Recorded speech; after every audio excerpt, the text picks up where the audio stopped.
I wake up at 4:45 now, the same time I woke up for 37 years when I had a reason to get out of bed. My body doesn't know the difference between a work morning and a morning where nobody needs me. So I just lie there in the dark with my hands on my chest like a dead man, waiting for the sun to decide if it wants to show up. The ceiling fan clicks every time it turns. I know the rhythm of that click. It is the only thing in this apartment that keeps time with me. I used to live in a house, a real house, brick front, 2-car garage, a backyard where I built a swing set for my grandchildren. My wife picked out the curtains. She said the living room needed more light. I said, buy whatever you want. That was our whole marriage. She wanted. I gave. For 43 years, I never said no to that woman, not once. Not when she wanted the new car, not when she wanted the vacation to Florida even though I hated the beach, not when she said we should help our son buy his first house, not when she said our daughter deserved a wedding that cost more than my first truck. I gave and I gave and I gave because I thought that was what a man did. You provide, you protect, you keep your mouth shut, and you work. I worked construction my whole life, not because I loved it, because my father worked construction, and his father worked in a steel mill, and that was the language the men in my family spoke. Sweat, calluses, a bad back by 50. I ran crews for 37 years. I could look at a blueprint and tell you where the plumbing would fail before the architect even signed his name. The young guys on the site called me Old Man Rivers because my last name is Rivers and because I never stopped moving. I outworked kids half my age until I was 62. That was when my knees finally told me they were done. The doctor said I needed replacements. I said I needed to keep working. The doctor laughed. I didn't. My son is named Brandon.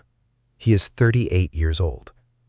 When I think about him now, I feel a physical pain behind my ribs, like something is burrowing through me from the inside. I held that boy when he was 5 minutes old. He had black hair and red skin, and he screamed like he was angry at the world for pulling him out of the only home he ever knew. I promised him that night. I whispered it into his tiny ear while his mother slept. I said, I will never let anything hurt you. I will build a wall around your life with my own hands. You will never want for anything. You will be better than me, smarter, richer, happier.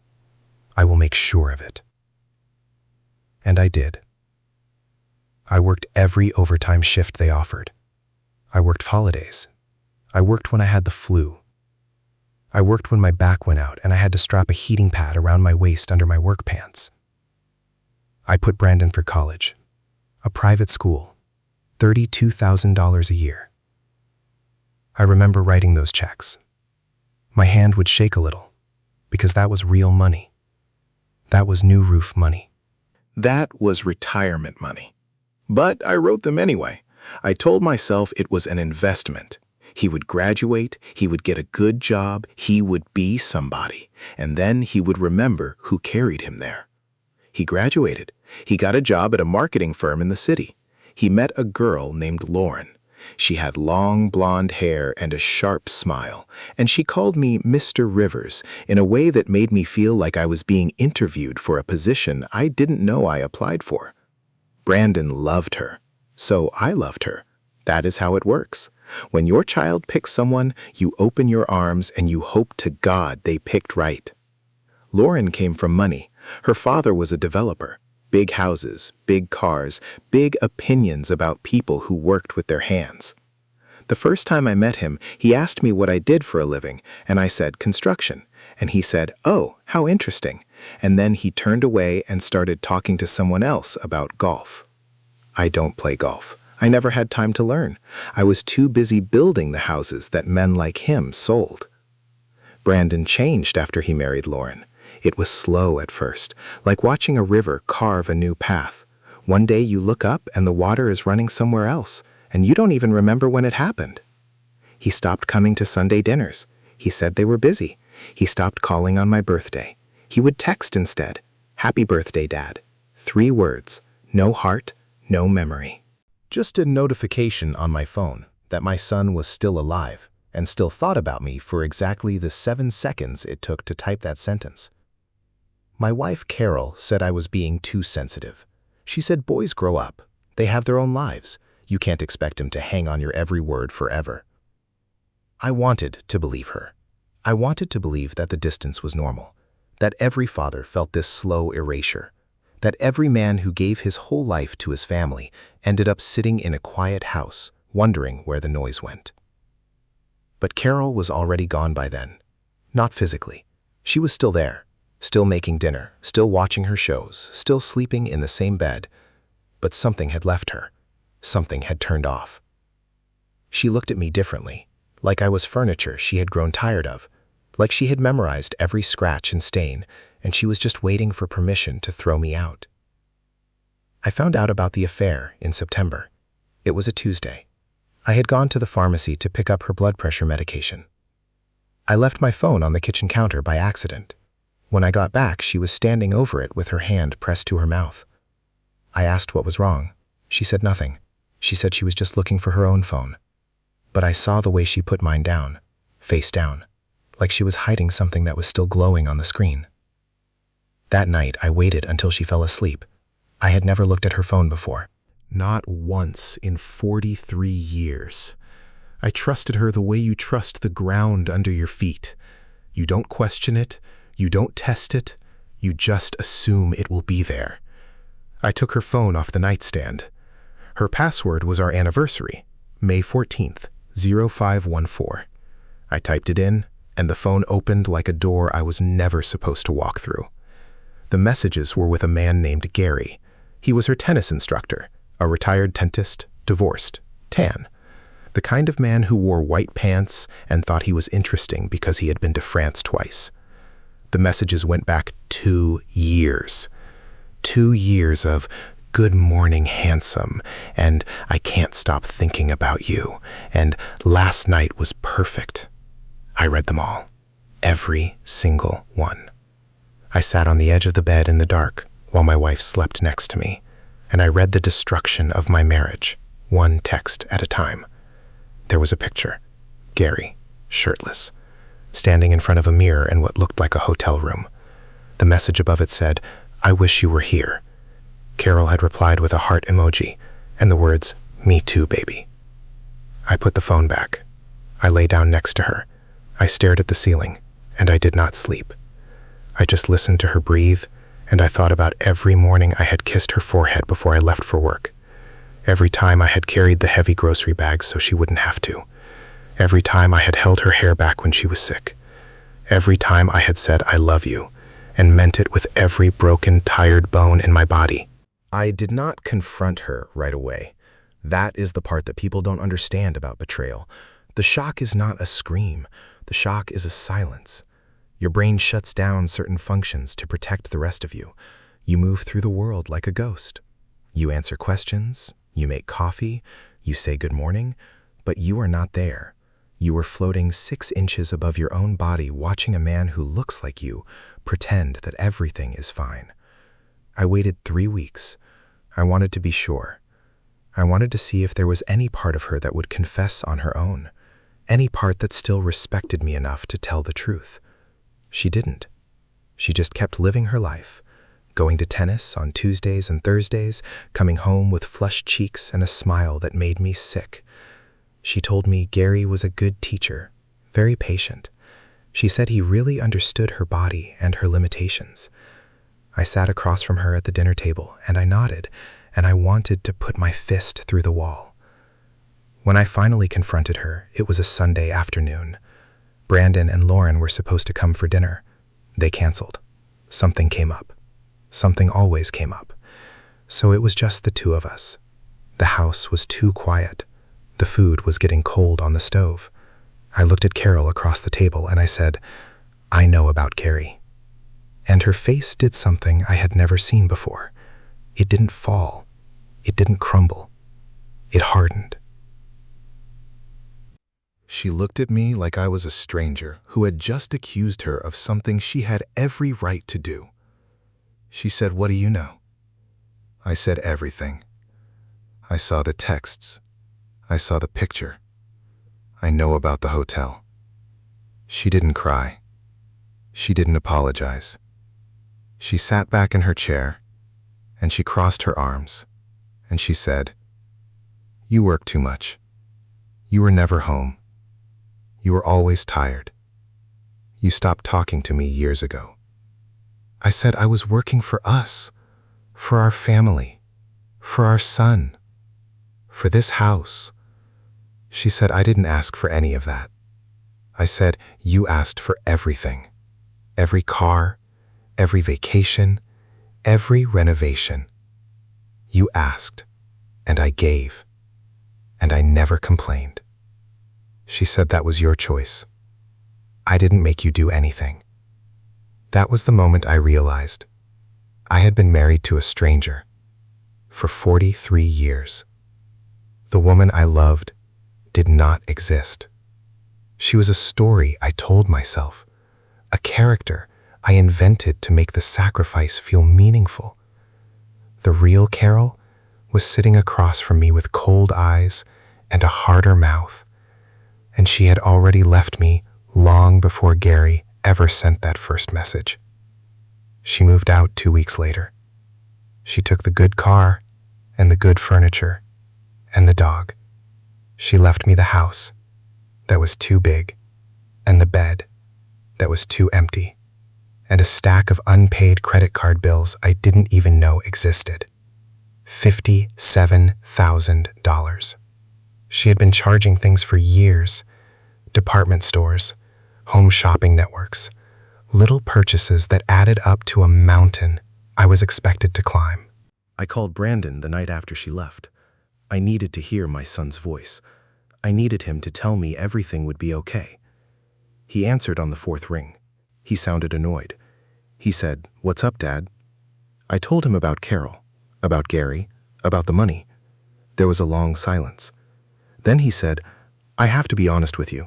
Mom told me about this months ago. She said you had grown apart. She said you weren't making her happy anymore. I thought you knew." Months ago. My son knew his mother was having an affair, and he did not tell me. He did not warn me. He did not call to check on me. He knew, and he decided that my feelings did not matter, that my marriage did not matter, that I did not matter. I asked him why he didn't say anything. He said it wasn't his place. He said he didn't want to take sides.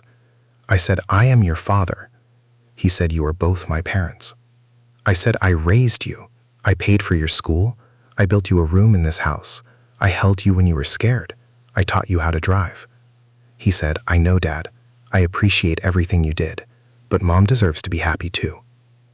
I hung up the phone. I sat on the floor of my living room. The house was dark. The dog was gone. The woman I loved was gone. My son had chosen her. He had chosen the mother who cheated and lied and stole over the father who gave him everything. And I understood in that moment that I had made a terrible mistake. I had spent my whole life believing that love was a transaction. That if you gave enough, eventually you would receive enough in return. But that is not how it works. That is not how any of this works. I did not see my grandchildren for 6 months after that. Brandon said it was too complicated. He said Lauren didn't want the kids around any drama. His exact words, drama. He called the destruction of my life drama. My grandchildren, little Emma who had my eyes, little Jacob who laughed like a fire truck siren. I had changed their diapers. I had read them bedtime stories. I had held Emma on my shoulders at the zoo while she pulled my hair and screamed with joy. And now I was drama, a complication, something to be managed and avoided. The holidays came. Thanksgiving. I bought a turkey, a small one, 14 pounds. I cooked it anyway, even though I was the only person who was going to eat it. I sat at my dining room table with a plate of food and a glass of whiskey, and I looked at the empty chairs. 6 chairs. I had bought that table when Brandon was 10. I wanted a table big enough for my whole family, for the grandchildren I hoped to have, for the Thanksgivings and Christmases that would fill this house with noise and love. I sat there, and I ate my turkey, and I cried into my mashed potatoes like a child. I called Brandon on Christmas Eve. He didn't answer. I left a message. I said, I love you. I hope you have a good holiday. Tell the kids I miss them. He never called back. Not that night, not the next day, not ever. 3 months later, I got a text. It was a picture of Jacob opening presents. No words, just the picture. I stared at it for a long time. Jacob had grown. His face was different, rounder, older. I had missed months of his life, months I would never get back. I saved the picture to my phone. I looked at it every night before I went to sleep. The money got worse. After Carol left, I found more debts. A second credit card I didn't know about. A line of credit on the house, $23,000. She had taken out a loan against our equity without telling me, signed my name, forged my signature. I had to hire a lawyer, a man named David Klein, who wore expensive suits and talked to me like I was a child who had made poor decisions. He said there was not much I could do. She was my wife. The debts were marital. I would have to pay half. Half of money I never spent. Half of a hole I never dug. I sold the house. I had no choice. The payments were too much. The memories were worse. Every room had a ghost. The kitchen, where Carol used to make breakfast. The garage, where Brandon learned to ride his bike. The backyard, where Emma took her first steps. I could not live there anymore. I could not walk past those rooms every day and pretend I was okay. I moved into a 2-bedroom apartment on the other side of town. The walls are thin. The neighbors argue at 2 in the morning. The carpet is gray and stained and smells like other people's mistakes. I brought my recliner, my tools, a few pictures. The rest I sold or gave away. 37 years of building a life. 37 years reduced to a U-Haul truck and a Tuesday afternoon. I thought maybe, once the divorce was final, things would get better. They did not. They got worse. Carol's lawyer came after my retirement. She wanted half. 43 years of contributions. 43 years of putting money aside so I could finally rest. She wanted to cut it in half and walk away with decades of my labor in her pocket. The judge gave it to her. The judge said she was entitled. The judge said marriage was a partnership. I wanted to stand up in that courtroom and scream, "Partnership?" She stopped being my partner the day she spread her legs for a man in white pants. But I didn't scream. I sat there. I nodded. I signed the papers. I walked out of that courthouse with less than half of what I had worked my entire life to earn. Brandon did not come to the divorce hearings. He did not call to see how I was doing. He did not offer to help. But I saw on Facebook that he and Lauren had bought a new house. A bigger house. A house with a pool and a theater room and a 3-car garage. I wondered where they got the money. I wondered if Carol had given them some of what she took from me. I wondered if my son was living in a house that was built from the bricks of my broken body. I found out the truth 6 months later. It was a Tuesday again. I was at the hardware store buying light bulbs. I ran into a man named Frank. Frank used to work for me on the construction site. He was a good kid, hard worker. He had grown a beard and put on weight, but I recognized him right away. He said, "Mr. Rivers, I haven't seen you in years." We shook hands. He asked about Brandon. He said he had seen Brandon at a work event downtown. He said Brandon was doing really well at his firm. Really well. They had just made him partner. I did not know Brandon was a partner. I did not know he had been promoted. He had not told me. He had not called. He had not texted. I smiled at Frank and I said, "That's great." I said I was proud of him. And I was. Even then. Even after everything. I was proud of my son. That is the curse of being a father. No matter what they do to you, some part of you still loves them. Some part of you still hopes. Frank hesitated. He looked at his feet. Then he looked at me and he said, "There is something I should probably tell you." I said, "What?" He said, "At that work event, the one where I saw Brandon, he was talking to some of the young guys from his firm. The new hires. And Frank heard him. Brandon was telling a story about his childhood, about how hard he worked to get where he was, about how he had to overcome so much.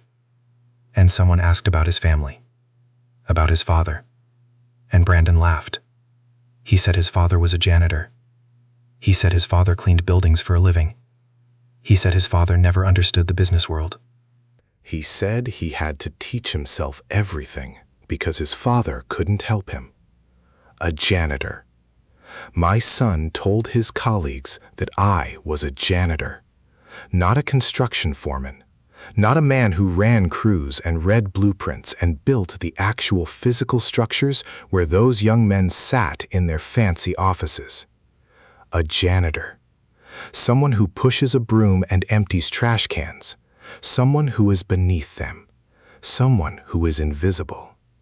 I stood there in the lighting aisle of the hardware store with a 4-pack of LED bulbs in my hand, and I felt something break that I did not even know was still whole. The affair I could survive, the divorce I could survive, the loneliness I could survive. But this, my son erasing me, my son reducing my entire life to a punchline, my son telling strangers that I was nothing so he could look like something, that was a wound that would never close. Frank saw my face. He said he was sorry. He said he almost didn't tell me. He said he thought I should know. I thanked him. I paid for my light bulbs. I drove home. I sat in my recliner in my gray carpeted apartment, and I stared at the wall for 4 hours. I did not cry. I did not get angry. I just sat there, empty, like someone had reached inside me and pulled out everything that mattered and left only the shell. The next morning, I made a decision. I was not going to let this destroy me. I was not going to disappear quietly into a 2-bedroom apartment while my son climbed his ladder on the backs of my sacrifices. I had given him everything, everything, and he had thrown me away like a broken tool. So I was going to take it back. I called David Klein, my lawyer.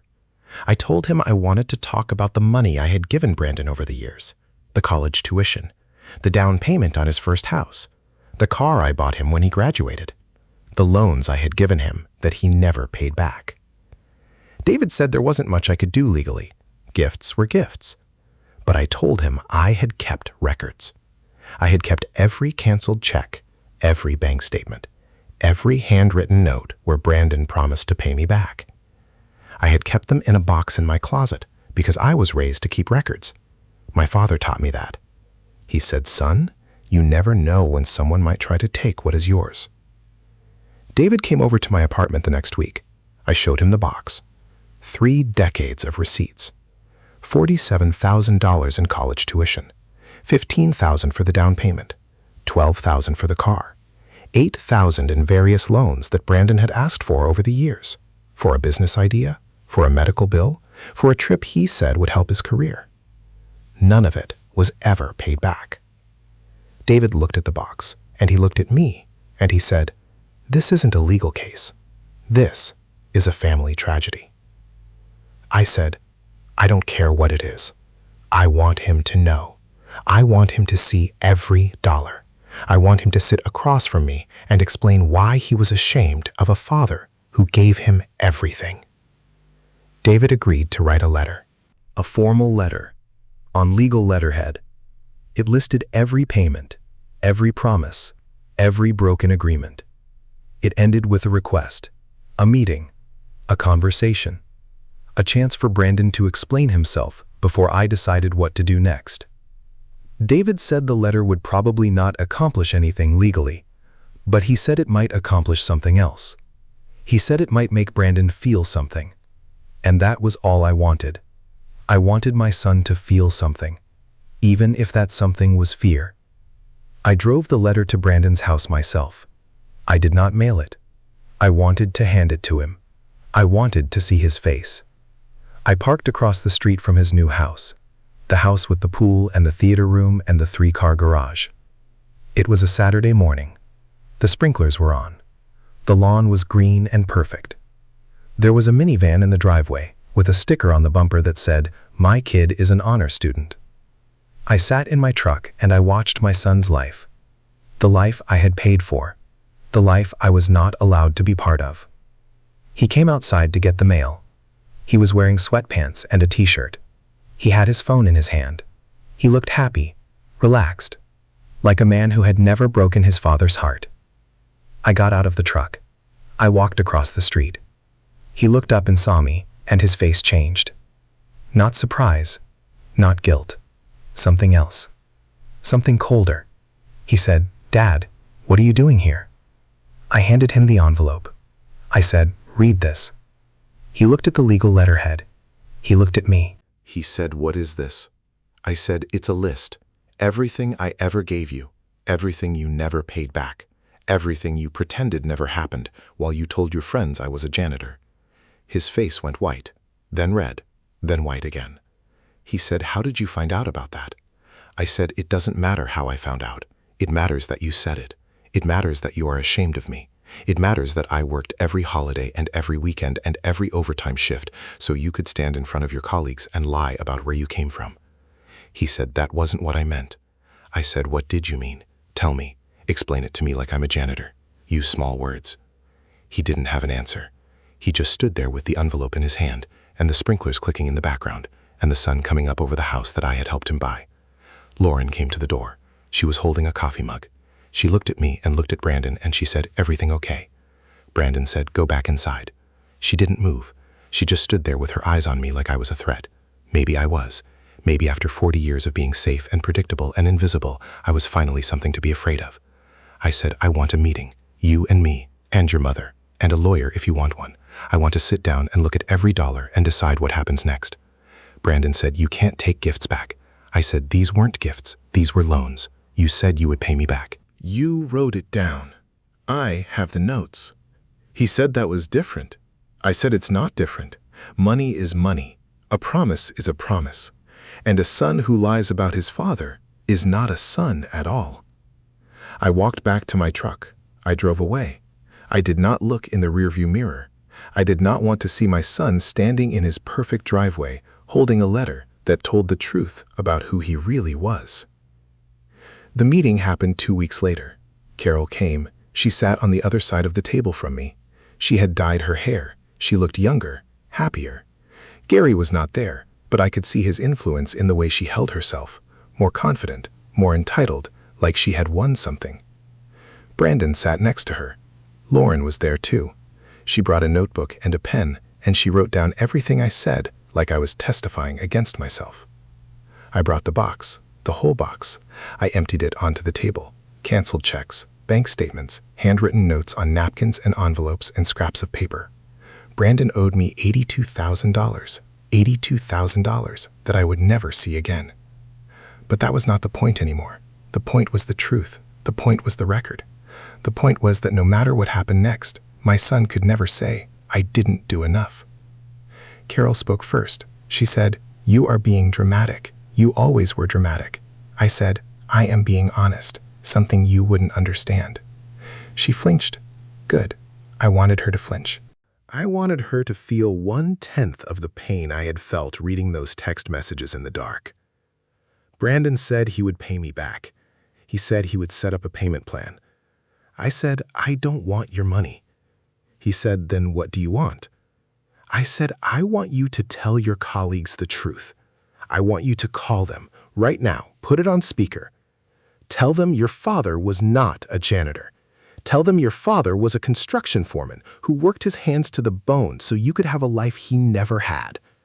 Tell them you are ashamed of what you said, and tell them you are sorry." He looked at Lauren. She shook her head. A tiny shake, almost invisible, but I saw it. He looked at his mother. She looked at the table. He looked back at me. He said, "I can't do that." I said, "Why not?" He said, "Because it would ruin my reputation." I said, "Your reputation is a lie." He said, "Dad, please." I said, "You have two choices. You make that call, or I take this box to every person you work with. I send it to your boss. I post it online. I tell the world what kind of man you really are." He said, "You wouldn't do that." I said, I raised you. You tell me what I would do. The room was quiet. The air conditioner hummed. Lauren stopped writing. Carol looked up. Brandon looked down. And then he did something I did not expect. He started to cry. Not loud, not dramatic. Just tears running down his face while he stared at the box of receipts. He said, I'm sorry. I said, I know you are. He said, I didn't mean to hurt you. I said, but you did.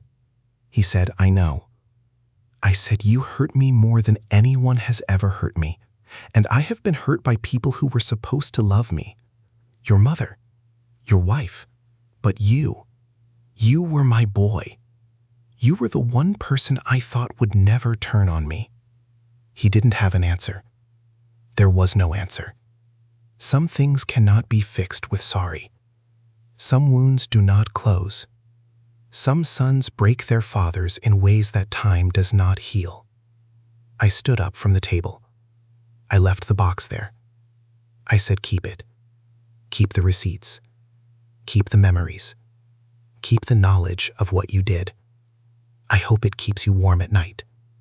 I walked out of that room and I did not look back.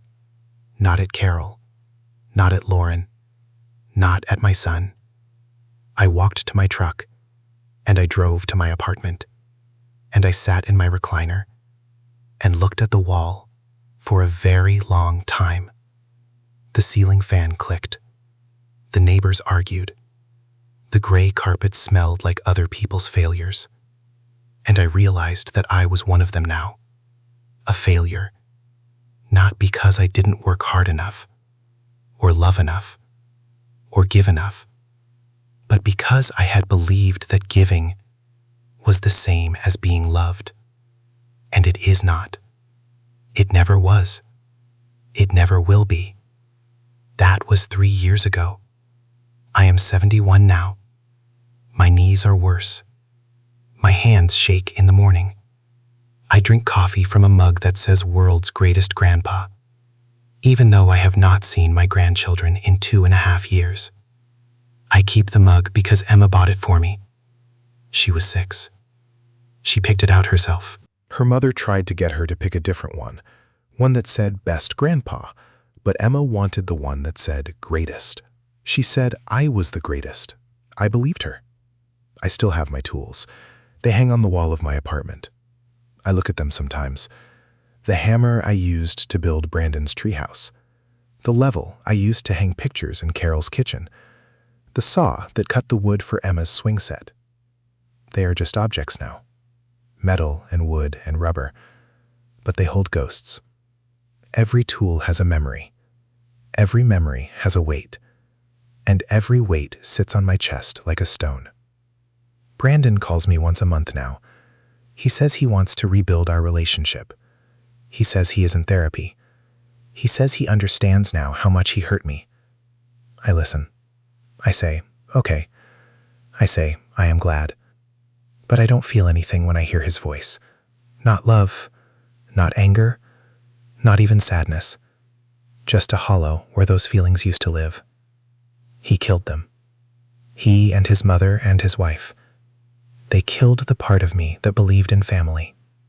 And I don't think it is coming back. Carol married Gary last spring. I saw the announcement on Facebook. Someone tagged me in it, a friend who didn't know better. The picture showed Carol in a white dress. She looked happy. Gary looked tan.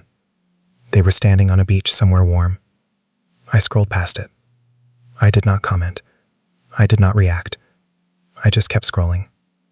That is what you do when your whole life becomes something you scroll past. You keep moving. You don't look back. Because looking back will kill you. Emma is 9 now. I have a picture of her on my phone. The one Brandon sent 2 Christmases ago. She is wearing a red dress. She has lost 2 front teeth. Her smile is crooked and perfect. I look at that picture every night before I go to sleep. I tell her goodnight. I tell her I love her. I tell her I am sorry I am not there. And then I turn off the light, and I lie in the dark, and I listen to the ceiling fan click. And I wait for tomorrow to come so I can do it all over again. Some days I think about calling him. Brandon. Not to yell, not to ask for money, just to ask if he remembers the time we built that treehouse. It was summer. He was 8. He handed me nails one by one. He was so serious, so focused. He wanted everything to be perfect. I told him it didn't have to be perfect. I told him it just had to be ours. He looked at me with those big brown eyes and he said, "Dad, when I grow up, I want to build things with you forever." Forever did not last very long. Forever ended in a marketing firm downtown when a young man asked about his father and my son chose to lie. Forever ended in a bedroom with a phone that glowed with messages from a man who was not her husband. Forever ended in a courtroom where a judge decided that 43 years of my life was worth exactly half of what I had earned. I am sitting in my recliner now. The sun is coming through the blinds. It is a Tuesday. I have no plans. I have no appointments. I have no one to call, and no one who will call me.